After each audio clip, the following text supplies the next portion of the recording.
Hello friends, ఎలా ఉన్నారు? బాగున్నారా? ఈరోజైతే నో ఆయిల్ నో బాయిల్ అండి. అదే పచ్చి కొబ్బరితో అయితే కారం చేస్తున్నాను ఫ్రెండ్స్.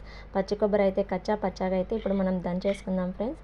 ఇవి దంచేసుకొని అలాగే పచ్చిమిర్చి, ఉప్పు, ఒక రెక్క చింతపండు ఇవి కూడా వేసి మెత్తగా అయితే మెదుపుకుందాము. ఇవి మెత్తగా మెదిపిన తర్వాత 3 మీడియం సైజ్ ఆనియన్స్ అయితే వేసి కచ్చా పచ్చాగా మాత్రమే దంచండి. ఈ పచ్చడి ఏంటంటే అస్సలు మిక్సీ పట్టకండి. వీలైనంత వరకు రోట్లో వేసి దంచడానికే ప్రయత్నించండి ఫ్రెండ్స్. అప్పుడే టేస్ట్ అనేది యాడ్ అవుతుందన్నమాట. నేను ఒకసారి ఇలాగే మిక్సీ పట్టాను, అస్సలు టేస్ట్ రాలే ఫ్రెండ్స్. దంచితేనే ఈ పచ్చడి అయితే టేస్టీగా ఉంటుందన్నమాట. ఫ్రెండ్స్, మీకు ఒక చిన్న పొడుపు కథ అయితే వేస్తున్నా ఫ్రెండ్స్. 10 మధ్యలో 0 పెడితే ఏమవుతుంది? తప్పకుండా నాకు కామెంట్ చేయండి ఫ్రెండ్స్. 10 మధ్యలో 0 పెడితే ఏమవుతుంది? పచ్చడి అయితే రెడీ అయిపోయిందనమాట. చూసాడా, నాకైతే ఇప్పుడే తినాలనిపిస్తుంది ఫ్రెండ్స్. అందుకే నేను రైస్ పెట్టేసుకుంటున్నాను అనమాట.